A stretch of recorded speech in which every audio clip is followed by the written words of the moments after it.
ये बीच में बेटा डिस्टॉर्शन आ रही है। आई डोंट नो कि ये दोनों डॉक्टर्स जो हमारे वॉलंटियर्स हैं ना, दोनों के इंटरनेट में प्रॉब्लम है।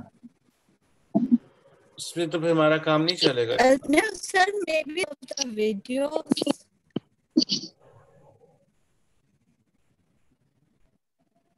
चलो अब मैं दोबारा पढ़ता हूँ। मेरी आवाज आ रही है सर? नहीं, आपकी आवाज आ रही है डॉक्टर। जी सर। आप यूँ करो कि डॉक्टर रशीद अपना जरा माइक आप म्यूट करें। चलो आप, मेरा ख्याल है इट इज बेटर। शायद आपकी कोई एंड से कुछ शायद प्रॉब्लम हो रही है। ओके, मैं पहले क्लिनिकल सिनेरियो पढ़ता हूँ, then let's see how things go. You're about to see 28 years old primary gravida who is at 16 weeks of gestation, expecting to who is at 16 weeks of gestation, expecting to discuss with you results of her amniocentesis, which shows Edwards syndrome. Following abnormal report of nuchal prolificity on routine dating scan.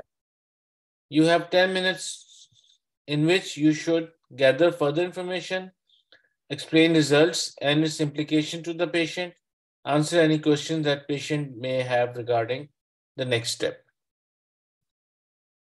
So, chalo, Dr. Saima and Dr. Rashida, you should start off. Let's see it.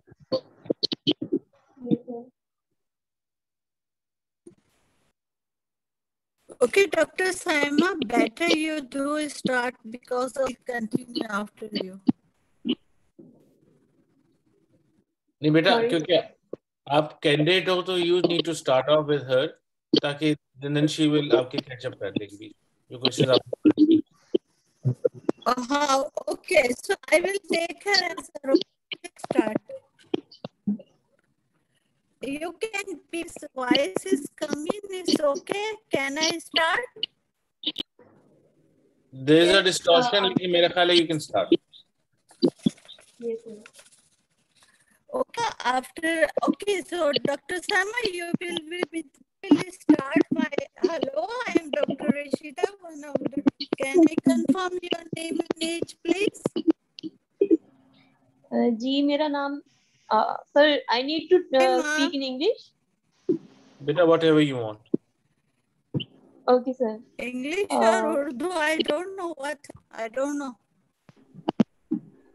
It should be in Urdu, like it will be in Pakistan. So. Hello. जी मेरा नाम ज़ैनब है. Okay.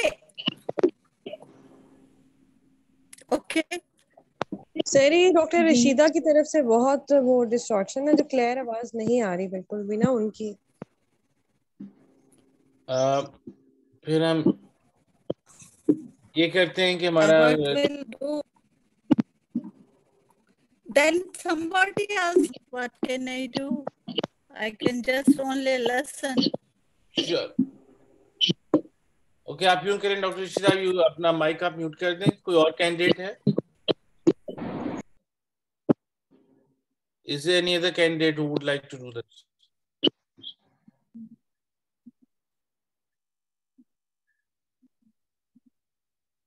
Nobody? हम वैसे discuss करेंगे. Doctor, I will change my net also. चले आप change करके दोबारा रिज्वाइन कीजिए. जी डॉक्टर रशीदा, आप अपना एग्जिट करके दोबारा ज्वाइन करें, मे बी इंटरनेट ठीक हो जाए आपका वो वॉइस.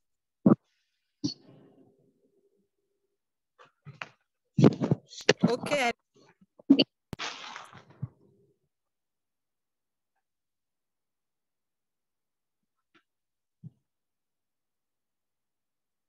अगर उनका नहीं होता तो फिर is there anybody else who would like to volunteer? No, doctor, it is unprepared. I just prepared as a role player, but I can try. So you can try.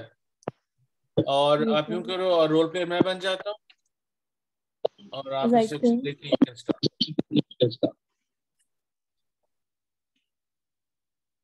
Sir ये इसमें जैसे ये क्वेश्चन है amniocentesis, इसका जो है वो result ये थोड़ा सा आप मेरे से डिस्कस करेंगे। लाइक मुझे इसको बताना है कि ये इसमें आया है आपकी डीएनए के अंदर ये सारी चेंजेस आई बेटा ये रिपोर्ट लेके आपके पास आइए। चलो ये पेशेंट एक है 16 वीक्स पे है और रिपोर्ट लेके आई है आपके पास इन द क्लिनिक। इसमें उसका ये एडवर्ड सिंड्रोम उन्होंने डायग्नोस किया। जी सर। आगे आपने उसको आगे काउंसिल करना है कि आगे what is the way forward. 3-4 नहीं है इसमें से मैं आपको दोबारा पढ़ देता हूँ। Gather further information, explain results and its implication to the patient, answer any questions the patient may ask regarding the next step. Okay. Right, sir. चलो let's start. Yes, sir. अस्सलाम वालेकुम, मेरा नाम डॉक्टर साइमा है। मैं गायनी के शोबे से पिछले 5 साल से मुंसलिक हूँ। मैं आपका नाम जानना चाहूंगी। ज़ैनब। जी ज़ैनब, आपकी कितनी उम्र है? 28। जी, मुझे आपके मसले के मुताबिक बताया गया है कि आपकी कुछ रिपोर्ट मैंने आपके साथ डिस्कस करनी है। क्या आप इसके बारे में कुछ जानती हैं? नहीं जी, मुझे तभी दिया था, उन्होंने कहा था आपसे आके मिलना। जी, आपकी शादी को कितना अर्सा हो गया है? I've been married for 3 years. आपका पहला बच्चा है? हाँ जी, पहला बच्चा। जी, आपको माहवारी कब आई थी?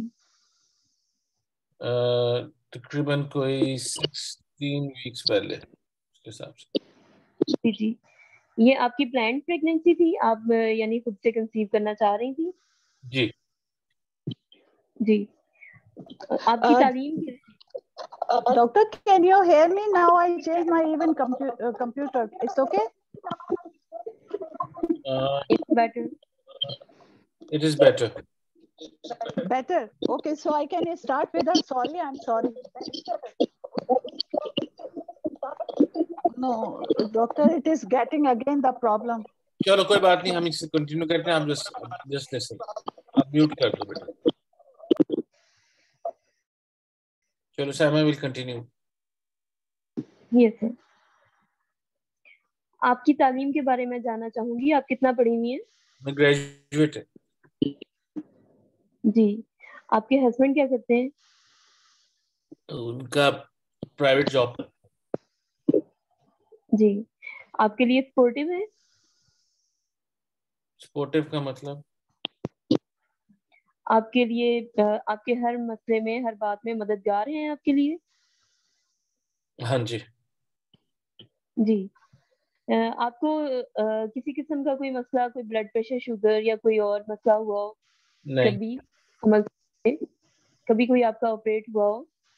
नहीं जी। आपकी फैमिली में किसी को कोई पैदाइशी बच्चों में पैदाइशी नुक्स होता हो, या किसी को शुगर हो, ब्लड प्रेशर हो, कोई ऐसा? नो। जी, आपको किसी दवाई से एलर्जी तो नहीं है? नहीं। आपने इस हमल के शुरू में फॉलिक एसिड की एक टैबलेट होती है, वो खाई थी आपने? हाँ जी, खाई थी। आप बाकायदगी से अपना मुआयना करवाती रही हैं? हाँ जी, बीच में आती थी। जी जी, ठीक है। अभी मेरे सामने आपकी एक रिपोर्ट है जिसके अंदर वो कुछ आपका मसला आया था अल्ट्रासाउंड के। तो वो फिर अल्ट्रासाउंड के मुताबिक जो है आपका एक टेस्ट किया गया था। सर शी अंडरवेंट एमनियोसेंटेसिस ना? जी। मुझे वो रिपोर्ट आपसे डिस्कस करनी है। मेरा आपके बच्चा हस्बैंड आपके साथ? जी, बेहतर है अगर आपके हस्बैंड हैं, आपके साथ हैं, तो आप उनको भी नहीं, वो तो बुला इधर है, लें। Mister available. Sorry sir? अभी तो इस टाइम नहीं है वो यहाँ पे। जी, चलें फिर बेहतर है मैं आपसे ही ये डिस्कस कर लूं। आपके अल्ट्रासाउंड में कुछ तब्दीलियां थी, जैसे गर्दन की मोटाई ज्यादा आई थी। उसकी वजह से हमने आपका जो टेस्ट किया था उसकी रिपोर्ट में बच्चे में कुछ पैदाइशी नुक्स आ रहा है। किस किस्म का पैदाइशी? क्या आप मेरी पैदाइशी नुक्स इस तरीके से है कि बच्चे के लिए कुछ दिल में उसके नुक्स है, और उसके अलावा उसके जो है दिमागी तौर पर वो बाकी बच्चों से पीछे होगा। लाइक उसको पैदाइश के बाद उसका सर्वाइवल मुश्किल है, ये उसके आपको लिए कैसे पता बचना। चला? दिल का और जी दिमाग का? Sir am I wrong? मैं तो बेटा सवाल पूछ रहा हूँ ना मैं। आपको कैसे पता चला कि उसका दिल और दिमाग नहीं बना हुआ? नहीं बना हुआ है, लेकिन एक्चुअली आपका जो मसला है उसको हम एडवर्ड सिंड्रोम कहते हैं। इस बच्चे को पैदाइशी नुक्स होता है जिसके अंदर बच्चों में दिमाग का भी मसला होता है, उनको दिल का मसला होता है, उनके जो जबड़ा होता है वो छोटा होता है, और उनके लिए जो लोकोमोटर जो उनको चलना फिरना होता है वो भी मुश्किल होता है, गुर्दे ठीक नहीं बने होते। तो वो ये सब चांसेस बच्चों में होते हैं होता कि है? सब जी बच्चों में होता है? सब बच्चों में होता है जिसमें ये टेस्ट आता है इस तरह? ज्यादातर में होता है जिनमें ये एडवर्ड सिंड्रोम हो, यानी कि जो आपके बच्चे का नुक्स आया है उसको एडवर्ड सिंड्रोम कहते हैं। उनके बच्चों में ये होता है, ये ज्यादातर पाया जाता है। ज्यादातर का क्या जी मतलब है जी? सब में होगा? सर मैंने तो टॉपिक नहीं पढ़ा, आई कांट से कोई बात नहीं बेटा, इम्तिहान में भी तो ऐसी बहुत सारी चीज हो सकती है कि जो आपने नहीं पढ़ी। जी जी सर, इट इज पॉसिबल, ये मुमकिन है कि उसके अंदर ये सारे नकाइस हो। ये भी मुमकिन है कि जी बच्चा बिल्कुल ठीक हो? इसके चांसेस कम है, इसके चांसेस कम, पर क्योंकि चांस हम तो है। क्योंकि हमने जो आपका टेस्ट किया है उसके अंदर हम ये इसी की मालूमात के लिए था कि ये हम कंफर्म करें कि आपके वाकई बच्चे के अंदर ये मसला है या नहीं। तो उसके अंदर जो है आपके बच्चे के जो जीन्स हैं, जो उसकी जीनियाती स्ट्रक्चर है वो सारा थोड़ा एबनॉर्मल है, वो ये उसके अंदर मसला है। ये अब आप अपने हस्बैंड से डिस्कस करें और आप लोग ये कि आप इसको कैसे लेके चलते हैं। क्या ये अगर पक्की इससे बात है कि जी बच्चा अगर आप बिल्कुल एबनॉर्मल है? जी जी ये पक्की बात है। इसमें कोई चांस नहीं कि बच्चा नॉर्मल होगा? मैं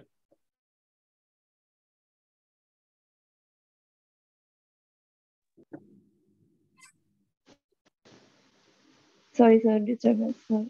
चल जी नहीं नहीं है? नहीं है। अब फिर हमने आगे अब क्या करना? आगे हमारे लिए क्या? देखिए, क्योंकि अभी आपका हमल 16 हफ्ते के दौरानिए पर है, तो इसके लिए हमें इसको हमल को जाया करना आसान होगा।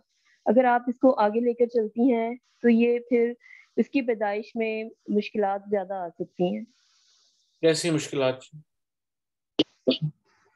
मतलब हम आपको दर्दें लगाएं और आपके बच्चे की पैदाइश मुमकिन ना हो तो आपको ज्यादा देर हॉस्पिटल में स्टे करना पड़ सकता है, या फिर उसके बाद एक दोबारा आके दाखिल होके फिर आपको हमल जाया कराने के लिए नए सिरे से करना पड़ेगा कि उसी तरीके से हम करें।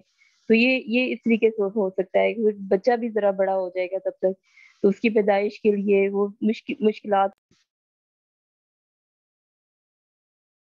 नहीं, इसमें मुश्किलात मुझे थोड़ा सा प्लीज एक्सप्लेन करें कि मुश्किलात क्या कहना चाह रही हैं? मेरा मतलब कहने का ये है कि जब बच्चा जैसे जैसे बच्चे का साइज बढ़ता जाएगा, क्योंकि आपका ये पहला हमल है, बच्चेदानी ये जो है वो उसी तरीके से बढ़ती जाएगी, तो उसमें उसको दर्दें लगाना उतना मुश्किल होता जाएगा। तो इसलिए बेहतर है कि आप जैसे अब इस वक्त आप 16 हफ्ते पर हैं तो आप अभी ये करें, तो आप अभी उसमें क्या आपके लिए किस आसानी। तरह आप किस तरह करेंगी इस स्टेज पे? हम इसके लिए आपको जो है मैं पहले आपको और आपके हस्बैंड को सारा एक्सप्लेन करूंगी, और इसमें ये बताऊंगी कि ये आपको हम कुछ गोलियां हैं, वो गोलियों की मदद से दर्दें लगाएंगे। उन दर्दों के लिए फिर हम इंतजार करेंगे कि आहिस्ता आहिस्ता बच्चेदानी का मुंह खुले और बच्चा क्या खुद ये ब खुद जरूरी है डॉक्टर साहब? क्या ये सब चीजें जरूरी हैं इस स्टेज? जी देखिए, अगर तो आप चाहती हैं कि ये, क्योंकि ये नॉर्मल नहीं है बच्चा, तो ये इसको जाया करना जरूरी है और आप इस पे एग्री करती हैं कि जी आप रेडी हैं, तो फिर जरूरी है, फिर यही तरीका है कि जिससे हम आपको दर्दें लगा के बच्चे की पैदाइश करवाएं। लेकिन अगर मैं अगर आप जाया ना कराना चाहूँ?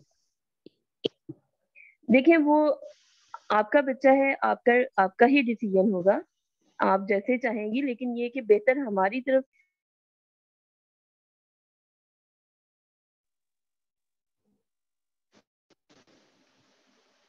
डॉक्टर साहब आपकी आवाज बंद है। सॉरी सर, पता नहीं है, शायद नेट का कोई इशू हो। चलो अब आ रही है। जी जी सर। जी अगर सर। मैं ना जाना चाहूँ कि जी मैं बच्चा जाया ना कराना चाहूँ तो फिर क्या ऑप्शन? देखिए फिर तो जाहिर है बच्चा हम आखिर तक लेके चलेंगे, फिर उसकी पैदाइश होगी, तो फिर पैदाइश के बाद मैंने आपको बताया कि उसके सर्वाइवल चांसेस कम है, और फिर उसके बाद वो सारी तकलीफ आपके लिए, इमोशनल परेशानी, डिप्रेशन, बच्चे को देख के इस तरह, तो वो बहुत मुश्किल हो जाएगा। मुश्किल। चलो ठीक बेटा, मैं खैर 10 मिनट से आ रहा। Thank you so much sir, I am sorry I was not ready for this, कोई बात नहीं बेटा, next time I will prepare very. It's not your fault. Exam में थैंक यू बहुत सो सारे मच सर। सिचुएशन ऐसे आते हैं जिसमें आप प्रिपेयर्ड नहीं होते, लेकिन ये नहीं कि आप उसको फिर बाईपास कर सकते हो।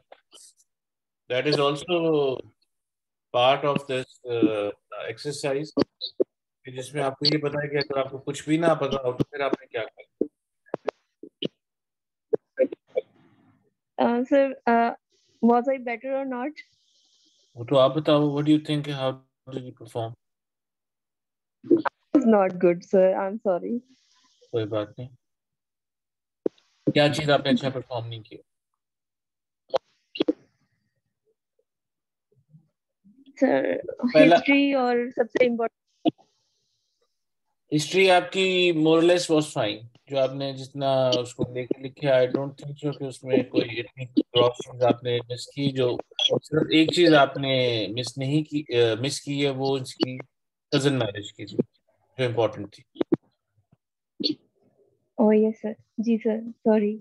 हाँ जी और बेटा। एक्सक्यूज मी जी सर, ये भी तो पूछना चाहिए था ना कि जब इसकी एंटी की रिपोर्ट आई थी, तो क्या इसको जब एम्ब्रियोसेंटेसिस के लिए कहा गया था तो उसको पहले ऑप्शंस दिए गए थे, बताए गए थे कि अगर टर्मिनेशन की ऑप्शन आ सकती है अगर आपका इस तरह से क्रोमोसोमल बेबी आया, तो वह was she has been discussed with prior to amniocentesis और नॉट? आप ये पूछ सकते हो। नंबर 2, इससे थोड़ा सा और बेहतर अगर हो जाता है तो उससे आप you start of with her कि जी आपका पहले अल्ट्रासाउंड हुआ था 12 हफ्तों में, तकरीबन 4 हफ्ते पहले था। जी यस उसमें सर। थोड़ी सी एबनॉर्मलिटी हुई थी कि आपकी किसी से कोई बात हुई तो आपने कोई डिस्कशन की, या हमने उसमें से कोई बात की, और उसके वजह पे अगर ये टेस्ट आपका हुआ गया था कि आपको वजह पता थी कि ये क्यों किया जा रहा है। क्योंकि अगर उसका वो बैकग्राउंड उसको पता है, फिर हम जो बेसिकली उसकी रिपोर्ट डिस्कशन है उस पर फिर हम ज्यादा टाइम गुजारेंगे। फिर वो कह देगी हाँ जी उन्होंने कहा था, मैंने कहा था जी बच्चे पे हमें शक पड़ा था कि कोई एबनॉर्मलिटी है, उसको कंफर्म करने के लिए भी हमने ये किया। तो then you can start with this कि जो हमें उस पर शक था, अनफॉर्चुनेटली उस रिपोर्ट में हमारी ये चीज निकली है, और इसकी वजह से फिर हम आस्ते आगे लेके चले। That would kind of save lot of time of आपकी सारी प्रीवियस हिस्ट्री उसकी और उसको आगे लेके चलने में, क्योंकि ये वो मरीज नहीं जिसको बिल्कुल नहीं पता कि क्या हो रहा है अगर, और और उसकी सर सारी। क्या हम इसको ऑफर कर सकते हैं कि 20 वीक्स का मजीद आप स्कैन करवाएं कि डिटेल्ड स्ट्रक्चरल डिफेक्ट हो, या यहीं पर ही बस कर दें इसका? नहीं देखो आप, इट इज, ये डिसीजन आपकी हो ही नहीं सकती, ये डिसीजन पेशेंट की होनी है। ठीक है। योर ऑब्जेक्टिव इज कि आपने उसे बताना है कि क्या है ऑप्शंस इस ऐसे केस के अंदर भी। यू नो इन दुबई कोई किसी टर्मिनेशन नहीं क्लाइंट करते? किसी किस्म की टर्मिनेशन नहीं करते। जी जी सर, वो इवन वो किसी एन कैफली के भी नहीं करते? नहीं करते, जी सर। वो उनके by law they don't do that. तो इसलिए आपने सर यहाँ ये पे, एडवर्ड क्योंकि सिंड्रोम के लिए क्या, सॉरी सर, सर ये जो एडवर्ड सिंड्रोम है इसके लिए अगर हम हिस्ट्री लेते हैं तो इसमें क्या ऐसे रिस्क फैक्टर्स होंगे? मतलब the risk factor will be the same just like the down syndrome, जैसे हम एज की बात करते हैं। देखो अगर डाउन सिंड्रोम जो है तो बेटा, सर इसमें तो एनवायरमेंटल कंडीशन की इंसल्ट तो नहीं है, इसमें तो होली सोली आपकी जेनेटिक इंसल्ट है ना, जो कि आपकी जो कि बच्चे को हो रही होती है। तो इसके जो हम जो कॉजेस को रूल आउट करते हैं या डीडीज को रूल आउट करते हैं सर, वो जरा प्लीज बता दीजिए। बेटा सर इसमें तो इसमें हम कजन मैरिज पूछेंगे और family history of male form baby, कि कोई दो ही और चीजें, एनॉमलस बेबी है या नहीं। यही दो चीजें सबसे इंपॉर्टेंट है इसमें। और क्योंकि अगर ये दोनों चीजें होती हैं तो उसमें थोड़ा सा इंसिडेंस ज्यादा हो जाता है। और पेशेंट की अपनी है सर? अपनी अगर अपनी उसके कुछ जेनेटिक इश्यूज हैं तो यस ऑफ कोर्स, वो जब हम फैमिली की पूछोगे तो फिर उसमें वो भी आ जाए। लेकिन इसमें जो इम्पोर्टेंट बात है वो, यू आर नॉट द जज ऑफ गवर्नमेंट के जी तुमने जरूर टर्मिनेशन कराना है या तुमने टर्मिनेशन नहीं कराना, कि आपने कंटिन्यू करना है।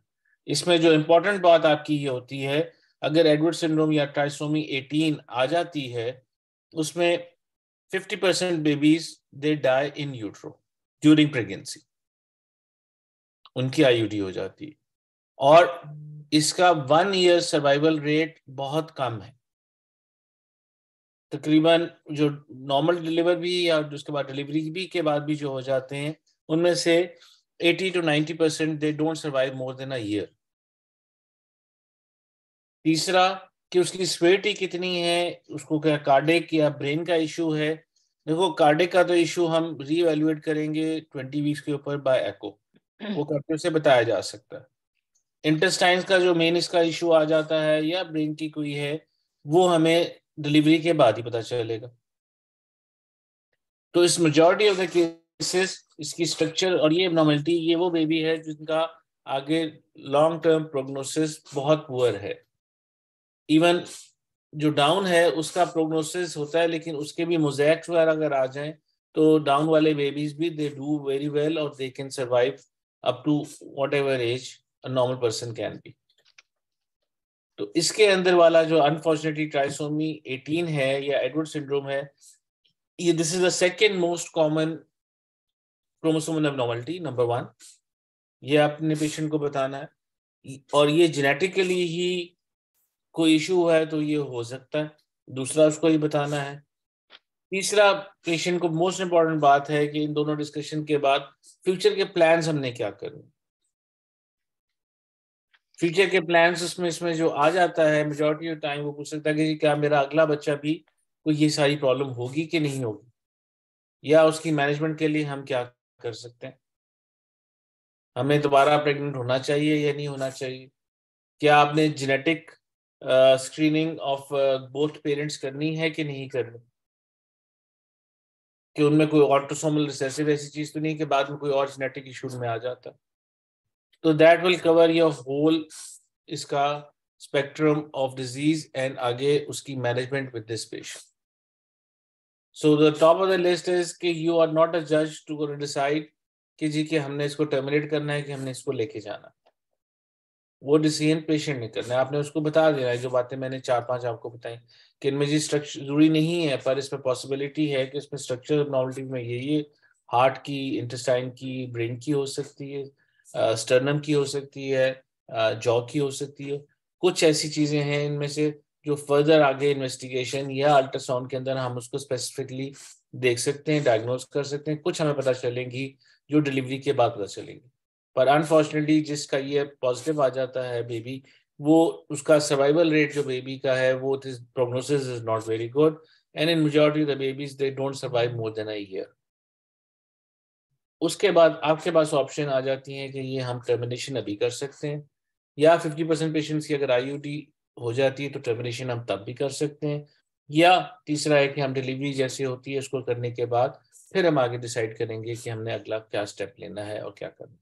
एक दूसरा स्पेक्ट्रम इसमें जो आपका मोस्ट इम्पोर्टेंट कंपोनेंट कवर करने वाला है वो ये कि फ्यूचर प्रेगनेंसी में उसको आपने क्या गाइड किया, उसमें क्या आपने उसको, वही मैंने कहा genetic screening, number 2 pre genetic diagnosis या जिसको आजकल हम पीजीटी कहते हैं, उसकी ऑप्शन वो किस तरह होनी है, क्या हो सकती है, एंड देन फर्दर प्रोड्यूसिंग के आगे करने में क्या चांसेस है। इसमें डॉक्टर साहबा ने बिल्कुल ठीक कहा था, क्योंकि इसका ऑलरेडी एमनियोसेंटेसिस हो चुकी है तो उसको वहां से भी आप स्टार्ट कर सकते हो कि क्या आपको उन्होंने बताया था कि जी अगर ये पॉजिटिव आता है तो हमें फिर टर्मिनेशन के लिए क्या आप तैयार हैं कि नहीं है। एनी पेशेंट जिसकी let's suppose for any confirmation of genetic disease के लिए पेशेंट कहेगा जी मेरी तो चाहे जो मर्जी डिजीज आ जाए मैं टर्मिनेशन नहीं कराऊंगी फिर भी, तो फिर अगर वो कहती है जी मैं टर्मिनेशन नहीं कराऊंगी तो फिर there is no point of doing amniocentesis, क्योंकि उसके अपने रिस्क फैक्टर्स अपने होते हैं। फिर आप उन्हें काउंसिल करते हो कि ठीक है अगर नहीं होनी तो फिर हम इसको लेके चलते हैं और डिलीवरी के बाद हम आके देखेंगे। ऐसा पेशेंट जो टर्म के करीब आ जाता है उसमें एमनियोसेंटेंसेस की जरूरत नहीं पड़ती, क्योंकि उसकी उस टाइम डिसीजन ऑफ टर्मिनेशन या नहीं वो होता नहीं। और बेसिकली इट ऑल जो आपकी जो काउंसलिंग का जो मेथड होना चाहिए या फोकस जो होना चाहिए, it is depending upon the prognosis of the baby. उस प्रोग्नोसिस ऑफ द बेबी को रखते हुए आपने उनको गाइड करना है, लेकिन बी केयरफुल कि decision would be of the patient, और इसमें दोनों बातें ही ठीक होंगी कि जी चाहे वो कंटिन्यू करे चाहे वो कंटिन्यू ना करे। पर आपका फर्ज ये है कि आपने बता देना है कि जी ये है, और पाकिस्तान के अंदर आप ये साथ बेशक बोल दो उसको अगर कार्डिक होता है, कोई इंटेस्टाइन की होती है, इंटेस्टाइन की सर्जरी, और वो और विद दिस प्रोग्नोसिस कोई it is not gonna be easy, क्योंकि वो एक सारी बाहर के मुल्कों में may be not of Edward लेकिन बहुत सारी और जेनेटिक डिजीज के लिए उनकी फैसिलिटीज ऐसी हैं कि वो बच्चे पढ़ भी लेते हैं, वो सोसाइटी में इनपुट भी करते हैं, अपना काम भी करते हैं, इंडिपेंडेंट रहते भी हैं। पर अनफॉर्चुनेटली इन पाकिस्तान के सिनारियो के अंदर रहते हुए मुझे तो अगर ऐसे पेशेंट्स का कोई शक भी होता है तो मैं अनलेस कैंसल पेशेंट वांट्स, मेरी ज़्यादा जो ख्वाहिश होती है या मैं उनको जो काउंसिल करने का तरीका जो होता है it's more towards the termination of pregnancy rather than continuing the pregnancy depending upon of course कि उसकी एज या अपना जेस्टेशनल एज कितनी है और पेशेंट की क्या कहते हैं what you call that prognosis of this. मेरे पास अभी रिसेंटली एक पेशेंट था जो 32 वीक्स पे उसका डायग्नोज अनफॉर्चुनेटली हुआ सस्पिशन ऑफ डाउन्स, पर वो हमने उसको करके उसको डिलीवर भी किया, और वो बेबी क्योंकि इनिशियली तो दे आर फाइन, वो डिलीवर भी ठीक हो गया। पेशेंट सेट कि जी नहीं मैं वुड लाइक टू सी कि आगे क्या है, क्योंकि उसको पता था कि जी कि डाउन की सिवियरिटी डिफरेंट टाइप्स की है, माइल्ड भी होते हैं सिवियर भी होते हैं, और उस तरह उसने ऑप्ट किया कि नीचे मैं तो कंटिन्यू करूंगी, कंटिन्यू करके she deliver normally and that was it.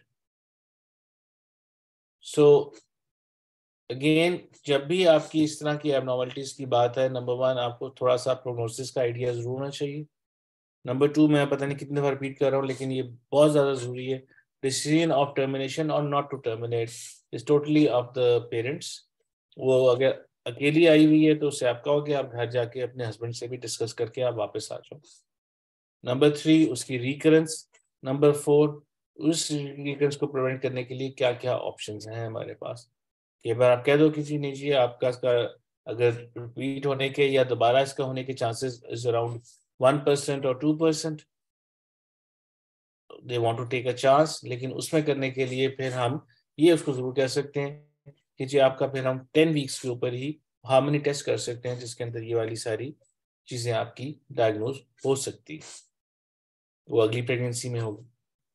अगर वो कहती है कि नहीं जी मैं तो ये चांस भी नहीं लेना चाहती तो फिर देन आप कहोगे कि जी फिर आपका पूरा IVF का प्रोग्राम होगा जिसके अंदर before we transfer back the embryos उनकी बायोप्सी होगी, और उसमें हमें कंफर्म हो जाता है कि जी आपको कम से कम ये वाली जेनेटिक प्रॉब्लम नहीं है।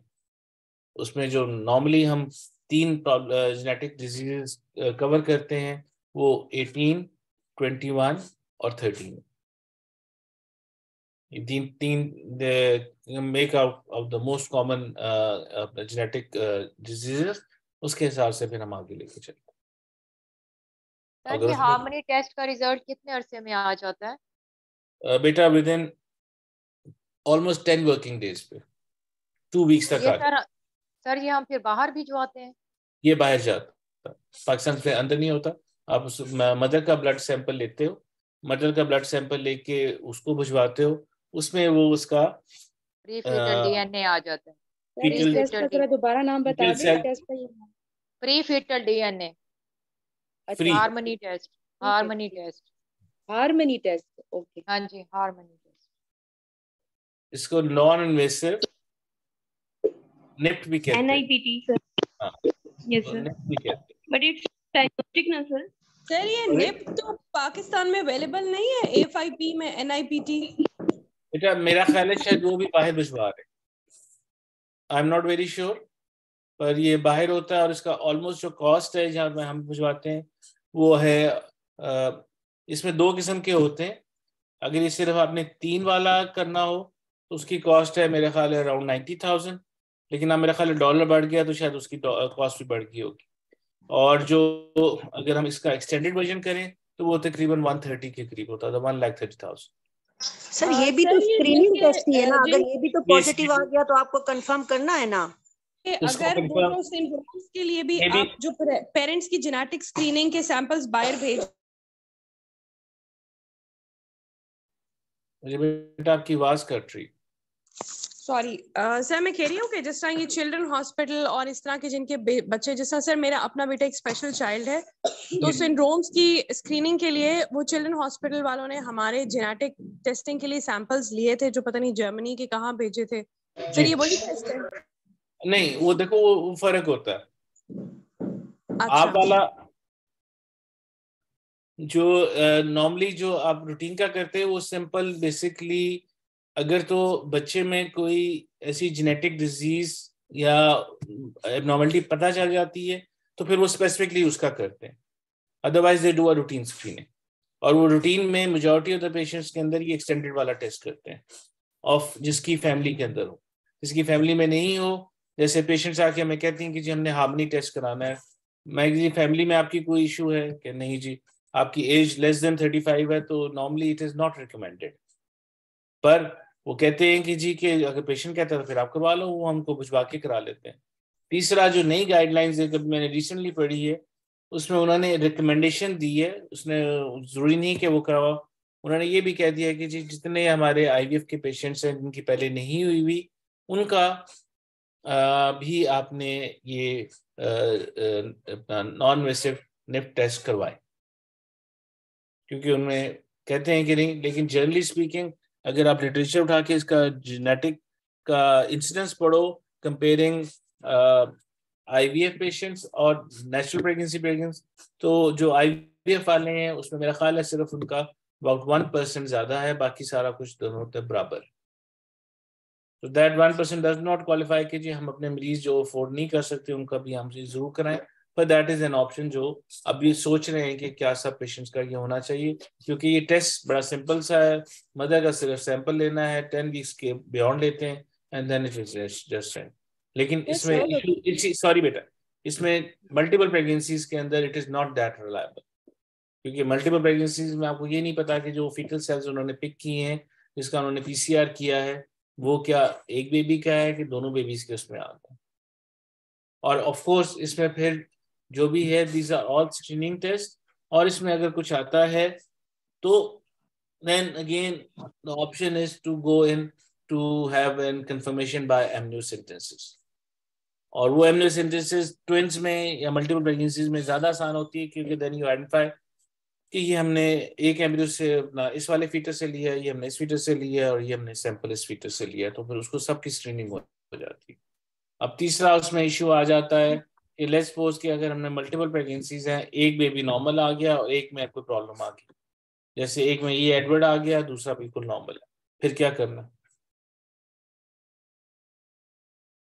सर सिलेक्टिव फीटोसाइट की तरफ जाएंगे। दैट देखो ये सारी बातें then will discuss with the patient. Sir फिर भी वही होगा ना, या कंटिन्यूएशन होगी या फिर उसको सिलेक्टिव करेंगे या करेंगे, ये दोनों बातें यहाँ पे पेशेंट बताएंगे। लेकिन देखो सिलेक्टिव डिडक्शन करने के लिए भी उसकी भी अपनी एक इम्प्लीकेशंस है। वो करते हुए प्रीटर्म लेबर हो सकता है, इन्फेक्शन हो सकती है, इन्फेक्शन के बजाय दूसरा बेबी भी अपना इफेक्ट हो सकता है। इस प्रोसेस करते हुए कहीं भी अंदर ब्लीडिंग हो सकती है, एब्रप्शन हो सकती है, तो सारी बातें एक रिस्क कैलकुलेट करने के बाद the decision would again come to the patient. ये हम अकेले बैठ के नहीं अटेंड कर सकते या बता सकते। सर आपसे क्वेश्चन करना था कि जब एक दफा एडवर्ड आ गया बच्चे को, तो जी नेक्स्ट तो उसका फिर प्रेगनेंसी में हम डायग्नोस्टिक टेस्ट नहीं करेंगे, नेफ्ट की तरफ क्यों जाएंगे? बिल्कुल, शी इज अ कैंडिडेट जिसमें तो डेफिनेटली आप उसको ऑप्शन जरूर दो। आप ठीक है। निफ्ट की तरफ भी जा सकते हो और आप डायरेक्टली प्री जेनेटिक टेस्टिंग के लिए भी जा सकते हो, जिसमें पूरा वाला वो प्रोसेस है। देखिए जो एनोप्लाइटी है, जैसे आपने कहा कि आईवीएफ करेंगे ना, पेशेंट को ऑप्शन देंगे तो टू रूल आउट दिस के जो एम्ब्रियो सब ट्रांसप्लांट करे वो फ्री ऑफ इट हो ना। लेकिन सर ये किताबों में तो एनोप्लाइटी की बात जो है वो spontaneous, although I didn't find incidence, लेकिन सर जो एनोप्लाइटी की जो इंसिडेंस है वो आईवीएफ में ज्यादा नहीं है as compare to spontaneous conception sir? बेटा 1% ज्यादा। जनरल पॉपुलेशन के अंदर अगर इस तरह की इंसिडेंस होने का जो है वो अबाउट 1 के करीब है, तो इसमें 2%। क्योंकि सर अगर आईवीएफ के थ्रू अगर मैं इसको अवॉइड भी करती हूँ तो मे भी पॉसिबल कि सर दूसरा जेनेटिक जो है प्रॉब्लम वो ट्रांसमिट हो जाए। सॉरी बेटा, हम परसीव कर सकते हैं क्या, मतलब एम्ब्रियो में हम उसकी इस चीज को बांध सकते हैं कि भाई अब ये अगर जेनेटिक नहीं ट्रांसफर हुआ तो दूसरा भी नहीं होगा, क्योंकि the fate of the embryo has to be decide by the nature, it is not in our hand sir. नहीं, लेकिन आईवीएफ में तो सिलेक्शन हो जाती है। आपको जब लेट्स सपोज मैं वो सिलेक्शन की बात नहीं कर रही हूँ, वो तो ठीक है हमने सेलेक्ट कर लिया कि to eliminate the risk of this particular genetic problem ना, लेकिन दूसरे जेनेटिक प्रॉब्लम का होना या ना होना वो तो मतलब वी कैन नॉट जज इट कि वो होगा। No we can not, but we can not. देखो नंबर 1, अगर उसमें हमने जब हम ये करते हैं पीजीटी, मैंने उससे कहा कि हम 3 उसमें डेफिनेटली क्रोमोसोम्स की स्क्रीनिंग होती है, 18, 21, 13 की। They make up almost about 90% of genetic common problems. बाकी वाली जो रह जाती हैं वो हम नॉर्मली उसमें करते हैं जिसमें स्पेसिफिक कोई क्रोमोसोमल इश्यूज किसी फैमिली में चल रहा हो। Do you understand my point? Number 3, ये सारी बातें जाहिर है आप बताओगे कि जी अगर उसका बाकी किसी होने का, अबनॉर्मलिटी होने का रिस्क जो है वो अगर 10% है, तो जो एक्सटेंडेड टेस्ट है वो उसको फर्दर थोड़ा सा 5% और कम कर देता है। लेकिन you can not, I repeat, you can not be 100% sure कि ये वाली जेनेटिक इश्यूज उस पेशेंट बच्चे में जो हमने नॉर्मल वाले में ट्रांसफर बैक किया है उसमें कोई जेनेटिक इशू नहीं होगा। ठीक है, इट इज नॉट पॉसिबल। उसमें बहुत सारी चीजें और भी आ सकती हैं। सर आपसे एक और क्वेश्चन है कि बच्चा अगर हम डिलीवर करते हैं तो उसको कहाँ रेफर करेंगे इन दी एंड? उसे क्या कहेंगे कि डिलीवरी के बाद? देखो बेटा, अगर हम इसको साथ लेके जाएंगे, इसको हम कंटिन्यू करते हैं, तो उसमें वही इसकी 20 वीक्स के ऊपर डिटेल स्क्रीनिंग होगी जिसमें कार्डियक की एकोग्राफी होगी, बाकी सारी होंगी। डिटेल स्क्रीनिंग के बाद जो जो उसका रिपोर्ट आएगा उसके लिए आप प्रिपेयर्ड होगे। और अगर उसकी कोई इंटेस्टाइनल इश्यूज आपको शक पड़ रहे नहीं है तो आपने आफ्टर डिलीवरी इसकी इवैल्यूएशन बच्चे की पूरी होगी by a paediatric surgeon as well, by a paediatric cardiologist, and then further आगे होकर देखना है कि क्या करना है। अगर उसका कोई ये जॉ का इसका इशू है तो प्रॉब्ली आपको मैक्सिलोफेशियल वाले को भी इन्वॉल्व करना पड़ेगा। पर ये ऑल डिपेंड अपॉन कि ये क्या नंबर 1 डिलीवर भी अपना होता भी है कि नहीं, इससे पहले तो आईयूडी नहीं हो जाती। लेकिन you will be prepared to involve all these minimum consultants जो आफ्टर डिलीवरी आके बच्चे को देख के फिर उसके आगे डिसीजन लेंगे कि क्या करना है, कि हमने सर्जरी करनी है कि नहीं करनी। जो मैं इसका रिव्यू में पढ़ रहा था, इसमें नॉर्मली आम तो कार्डियक सर्जन्स ने ऐसे बच्चों की सर्जरी नहीं की क्योंकि उनका फर्दर प्रोग्नोसिस बड़ा बुरा होता है। अगर कोई सर्जरी भी इसकी हुई ऐसे बच्चों की, वो इंटेस्टाइनल इश्यूज के लिए हुई, क्योंकि वो अगर बिल्कुल ही कोई उसकी ऑब्स्ट्रक्शन है या कुछ है तो बिल्कुल ही सर्वाइव ऐसे भी नहीं करेगा अनलेस ही और शी टेक्स टी। तीसरा, इसमें रेशियो ऑफ मेल और फीमेल 3:1 होती है। 3 is female and 1 is male आमतौर पर। तो ये सारी बातें ही बताने के बाद then it will be decided कि क्या करेंगे। एक्सक्यूज मी सर ये हार्मोनी टेस्ट जो है ये सिर्फ आईवीएफ की से पहले कराते हैं कि नहीं, वैसे भी करा सकते हैं? नहीं, ये तो रूटीन की, any patient who is above 35 years of age अब रिकमेंड करते हैं कि उनका ये टेस्ट होना चाहिए, और 38 के बाद तो जरूर होना चाहिए। डॉक्टर अगर किसी जो कपल हैं जिनके पास ये वाली 18, 21 या 13 जो भी क्रोमोसोमल एबनॉर्मलिटीज हो, तो हम उसे काउंसिल कर सकते हैं, आईवी एक्सपर्ट के पास भेजें, और पीजीटी के थ्रू उनके पास नॉर्मल बेबी हो सकता है ना? बाद में यस जी, नॉट तो हमें आफ्टरवर्ड्स। ठीक है, thank you.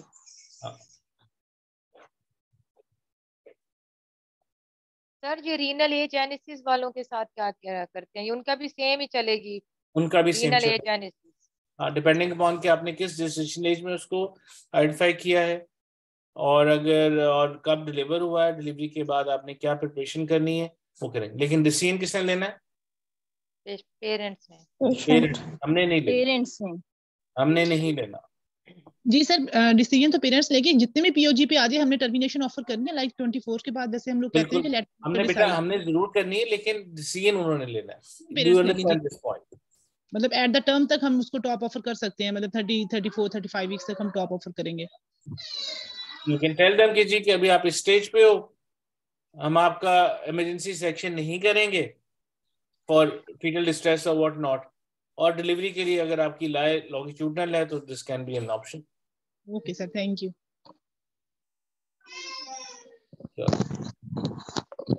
Imran, doctor Shahnaz की है क्लास?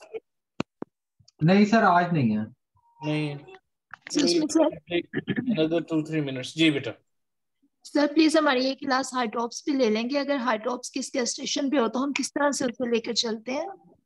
बेटा ये अगली जो होगी हम इसे कर सकते हैं, आप इमरान को बता देना तो हम उसका एक स्टेशन बना कर दें। बहुत इंपॉर्टेंट टॉपिक। फिर इसको कहाँ से स्टडी किया जाए ये एडवर्ट का? प्लीज कोई रेफरेंस बता दे या कोई आर्टिकल जहाँ पे ये अच्छा हो। आपने जैसे पॉइंट्स बताए हैं, that is enough for us to remember it, लेकिन सर मैं इसको डिटेल में पढ़ना चाहूंगी, तो सर आप प्लीज अगर बता दें कोई ऐसा सोच। सर मैं डॉक्टर अवैस को कहता हूँ, उनसे कहता हूँ कि वो मटेरियल भेज दें। चलो आसानी होगी। पढ़ो तो बेटा, कहीं से पढ़ लो, इसमें इसी के बाद।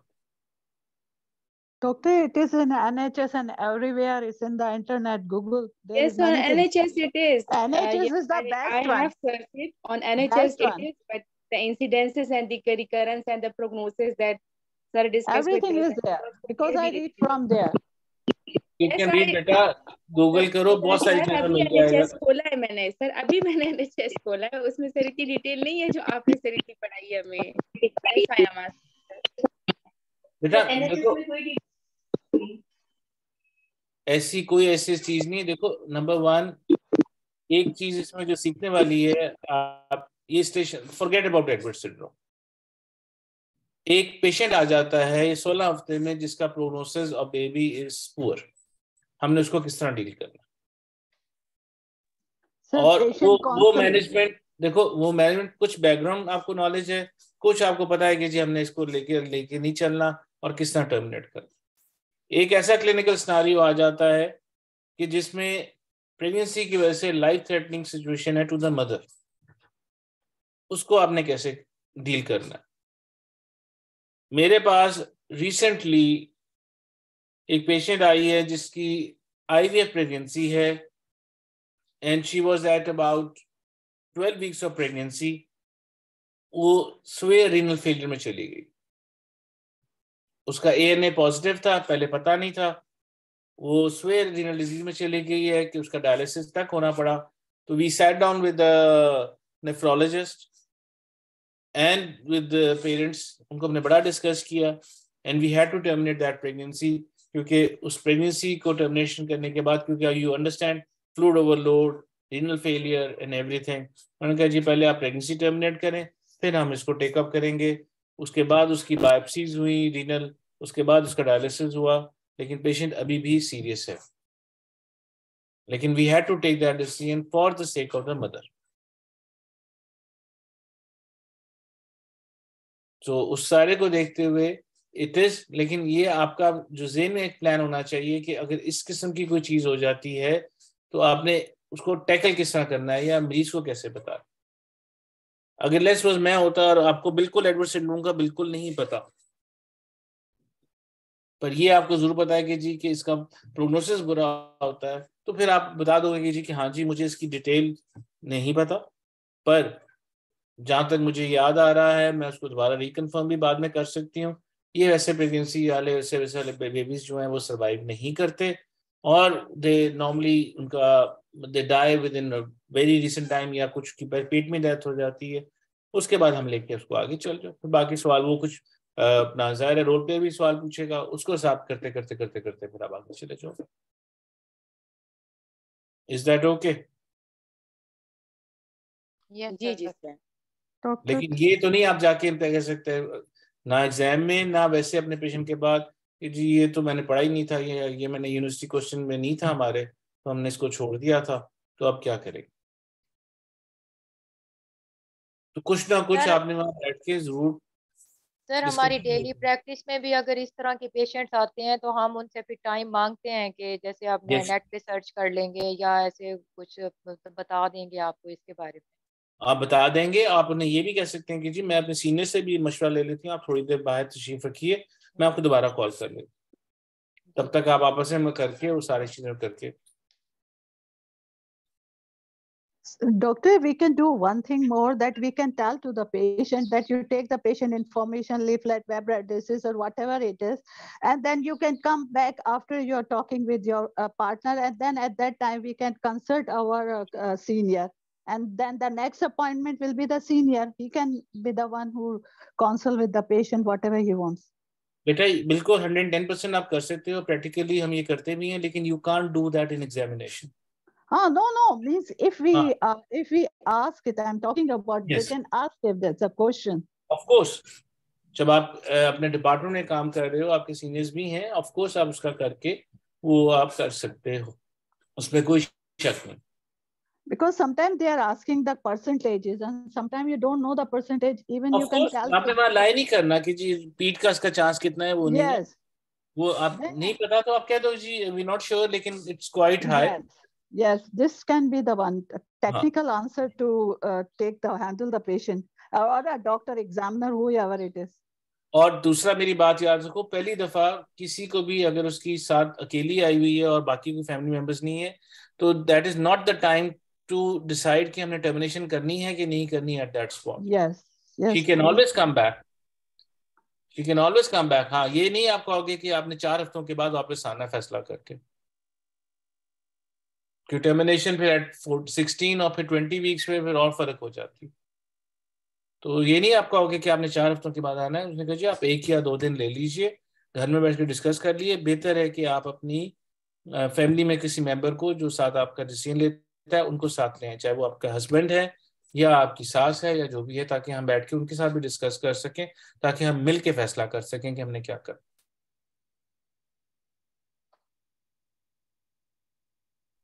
चले, is that okay? Doctor, one question, because sometimes we have the result in our hand, हमारे हाथ में रिजल्ट है, ठीक है, अब हमने ब्रेकिंग द बैड न्यूज करना, पेशेंट अगर इंसिस्ट करेगा कि मुझे अभी बताओ रिजल्ट, मैं हिस्ट्री वगैरह नहीं दे रही तुम्हें, ये भी हो सकता है? बेटा very very unlikely, very very unlikely, very very unlikely. Okay sir इस दफा तो एग्जाम में जो भी रोल प्लेयर थे किसी के भी कोई इमोशनल कोई इस तरह था ही नहीं, पता ही नहीं चल रहा था किस तरह से उनको काउंसिल करें। हंस रहे थे, बातें कर रहे थे, मतलब कुछ समझ ही नहीं आ रही थी कि किस तरह से उनको लेके चले। But they were not prepared for that. आपने अपने फीडबैक में देते ना सीपीएसपी में? सर हमने दिया था फीडबैक। चलो अगर दिया था तो probably they will look into it. Sir देखें एक patient shortness of breath, sorry कौन से सर एक सिनेरियो शॉर्टनेस ऑफ ब्रेथ का आया हुआ, पेशेंट आराम से बैठी है और कह रही है जी मैंने तो नाक में नालियां नहीं डलवानी, मैंने तो ये नहीं करना, मैंने तो वो नहीं करना। भाई अगर इतनी सीवियर कंडीशन में बैठी है वो कुछ तो शो करे ना कि उसको इतनी सिवेरिटी है या इस तरह का कोई इशू है। हंस रही है, दूसरे के साथ बातें कर रही है, सर उसके साथ क्या काउंसिल करे? ना देखो बात आपकी बिल्कुल ठीक है, वो प्रोफेशनल एक्टर्स नहीं है। आपने सिर्फ उनकी शक्ल देख के नहीं असेस करना कि वो कितनी तकलीफ में है कि नहीं। आपको जो इंफॉर्मेशन दी गई है आपने उसके अकॉर्डिंगली चलना। Do you get my point? मुझे लगता है कि जो हमारे पेशेंट्स होते हैं उनको स्पेशली टीच किया जाता है कि आपने डिस्ट्रैक्ट करना है, टफ पेशेंट्स बनाया जाता है उन्हें। नहीं देखो टफ तो कोई भी हो सकता है, लेकिन वो तो अगर आपको इन्फॉर्मेशन सारी पता है और आपको पता है कि जी शॉर्टनेस ऑफ ब्रेथ में आपने क्या क्या करना है क्या उसको मतलब एनजी की जरूरत है, नाक की नाली, आई डोंट नो कि शॉर्टनेस ऑफ ब्रेथ में एनजी का क्या रोल है, बस स्टिल जो भी उसको जरूरत पड़ती है उसके हिसाब से भी देन आपने उसे काउंसिल करना है कि जी हम आपकी बेहतर। लेकिन इन मेडिसिन सबसे आसान बात ये है कि जी आपने उसको उसके प्रोज एंड कॉन्स बताने हैं, फैसला उसने करना। और दूसरा ये जो रोल प्लेज आपने जो बेटा बताया, ये आपने किस जगह दिया था इम्तिहान? लाहौर। इस्लामाबाद में? लाहौर में? जी सर। ओके, ये मैं पता कर सकता हूँ क्योंकि इस दफा I was not in Lahore. Sir जिस तरह से ये स्टेशन था, अगर इस तरह से स्टेशन है एडवर्ड सिंड्रोम या कोई भी प्रॉब्लम है, हमने पेशेंट को ब्रेकिंग द बैड न्यूज करनी है, तो हम पेशेंट को ब्रेकिंग द बैड न्यूज से पहले उसकी हिस्ट्री लेंगे या हम उसको इंफॉर्मेशन देके कि आपका बच्चा एडवर्ड सिंड्रोम आया और अब मैं इसके मुतालिक कुछ सवाल पूछना मेरा चाहती हूँ। ख्याल है थोड़ा सा आप क्या ये कह सकते हो जी मैं आपकी रिपोर्ट जरूर डिस्कस करती हूँ, लेकिन उससे पहले मुझे कुछ आपके सवालों के जवाब चाहिए जिसमें आप ये पूछ सकते हो, क्योंकि जब तक वो आपको साथ नहीं होंगे तो आपको केस आपका ठीक नहीं बनेगा। ठीक सर, यानी कि हम लेकिन ये पहले सब लेकिन ये भी याद रखो, ये जो क्योंकि उन्होंने आपको बता दिया है कि इसको एडवर्ड सिंड्रोम है, तो मेजॉरिटी ऑफ थिंग्स आफ्टर वाला जो प्रोसेस है उसके ज्यादा नंबर होंगे, उसमें आपने ज्यादा टाइम गुजारना है रादर देन सारी डिटेल हिस्ट्री लेने में ज्यादा गुजारना। इसमें दो मेरे हिसाब से इंपॉर्टेंट क्वेश्चंस हैं। एक कोई कि आपको क्या एमनियोसेंटेसिस से पहले कुछ इन्फॉर्मेशन दी गई थी कि क्यों किया जा रहा है। नंबर 2, फैमिली में कोई जेनेटिक डिजीज वाले बच्चे हैं कि नहीं है। नंबर 3 कि जी अपना आपकी कजन मैरिज है कि नहीं। ठीक सर, ताकि हमारी उससे थोड़ी रेपो भी बिल्ड हो जाए। यस, लेकिन इससे ज्यादा टाइम नहीं गुजारना चाहना। उसमें ये कि आपके हस्बैंड सपोर्टिव है कि नहीं है, I don't think so, that is very very relevant. सही है, हस्बैंड सपोर्टिव का क्या यहाँ पे रोल है? पता है, मुझे तो नहीं पता, मैं तो खुद सवाल सुन के परेशान हो गया। नहीं तो मुझे वो तो डॉक्टर साहब ही बता सकते हैं। सर जब हम पेशेंट से उसकी एजुकेशन लेवल पूछते हैं तो फिर उससे ये पूछेंगे कि किस लैंग्वेज में बात करना है आपसे। Yes you can. सवाल नहीं आप ये ना पूछेंगे, आप ये ना पूछोगे कि किस लैंग्वेज में बात, आप कहेंगे आप किस लैंग्वेज में कंफर्टेबल है टू अंडरस्टैंड। ठीक है। ये थोड़ा सा वो कहने फिजियोलॉजी का फर्क है कि आप किस लैंग्वेज में सर वो हमारे मुझे ऐसे लगता है जैसे उर्दू में हम जैसे पूछते हैं ना कि आप किस जबान में, तो वो फिर अजीब सा लगता है कि मतलब वो कहते हैं ना कि किस जबान में बात करना पसंद करेंगे, तो वो अजीब सा फील तो होता फिर है। क्या कहें बेटा, बता दो आप। वही ना, वही मैं कह रही थी सर कुछ सूटेबल आप अगर आप बताएंगे किस तरह से हम उसे कह सकते हैं। किस जबान में पसंद करेंगी कि मैं आपसे बात करूंगी, आपको ज्यादा समझ आती, या फिर आपको उर्दू आप उर्दू समझ लेती हैं? सर ये सिंपल कह दें कि हम उर्दू में बात कर सकते हैं। आप उससे बेहतर है कि जी कि आपको जिस तरह पहले वाले डॉक्टर साहब ने कहा कि आपको उर्दू समझ आती, वो बेहतर है। या आप उर्दू में पसंद करेंगी मैं आपसे गुफ्तगू करूं कि आप किसी और लैंग्वेज में। And then we can offer also interpreter if he don't understand anything in the word. Yes, of course. This meeting is being recorded. Sir एक लास्ट क्वेश्चन कि जिस तरह से हमने एजुकेशन पूछी, काउंसलिंग के दौरान एजुकेशन इज अ मस्ट। अब जिस तरह इस पेशेंट ने बताया कि वो ग्रेजुएशन की हुई है, तो क्या फिर हम उसको अपनी मेडिकल लैंग्वेज में या जार्गन्स में बता सकते हैं कि ये क्रोमोसोमल एबनॉर्मेलिटी होती है और आपको जो एबनॉर्मेलिटी है एडवर्ड सिंड्रोम में? वैसे तो नॉर्मली कहते हैं आपने मेडिकल जार्गन्स यूज नहीं करने विद पेशेंट। नहीं कर सकते, मैं ग्रेजुएट में इतना ज्यादा कीन नहीं होऊंगा यूज करने में, पर अगर कोई मेडिकल प्रोफेशन रिलेटेड पेशेंट आ जाता है जो जिसका है कुछ मेडिकल से इंटेंट, उसमें आप जार्गन यूज कर सकते हो, तो उनको समझ जल्दी आ जाएगी और वो माइंड भी नहीं करेंगे। लेकिन graduate you can well understand, हमारे सारे MNs MPs एक जमाना था कि सारे ग्रेजुएट है, लेकिन मेरा नहीं ख्याल उनको क्रोमोसोम्स के बारे में कुछ ज्यादा पता होगा। सर मैं यही देख रही थी कि according to the patient education फिर हम उन्हें कितना यूज कर सकते हैं, कितना समझा सकते हैं अपनी बात। अगर पेशेंट है वो डॉक्टर है सपोज, तो आपकी लाइफ बिकम्स वेरी इजी। वो तो बिल्कुल, वो तो काम ही हो गया। हाँ वो काम इंसान हो गया, फिर आप बिल्कुल जो मर्जी बोलो, देसी में बोलो, जार्गन बोलो, मर्जी करके बता के, देन दैट्स फाइन। पर वो हस्बैंड अगर उसका बिल्कुल लेमैन है तो फिर then you have to make sure कि he has also to be on the book. ठीक सर। या वाइफ जो है नॉन डॉक्टर है और हस्बैंड डॉक्टर है, तो सिर्फ आपने हस्बैंड को तो नहीं समझाना करना, फिर दोनों को आप काउंसिल उस तरह लैंग्वेज में करते हो कि दोनों को समझ आए, विच है मिक्स एंड मैच। ठीक सर टीचिंग स्टेशन में जो स्टूडेंट है उसके साथ तो हमने इंग्लिश में ही है, उसको तो ऑप्शन नहीं पूछने के मैं आपसे उर्दू में बात करूं या नहीं इंग्लिश में बात प्रेफर के टीचिंग हमारा मीडियम जो है वो इंग्लिश है, और हाँ अगर जी। वो आपका पीटी स्टूडेंट है तो आई एम श्योर कि शी और he can understand English as much जिसमें आप उसको अंग्रेजी में पढ़ाओ प्रेफरेबली। Thank you sir. चलो जी, ओके बेटा, thank you very much. Thank you so much and I'm sorry for my internet, doctor. बेटा अपना Thanks. अगली दफा आप इंटरनेट ठीक करवाना ताकि आप दोबारा भी कर सको present. Doctor, I have inshallah, I have 2 internets. Okay, anyway, thanks, doctor. चलो Both जी, are not working. Thank you. Okay जी। Thank Thanks. यू, अल्लाह हाफिज़।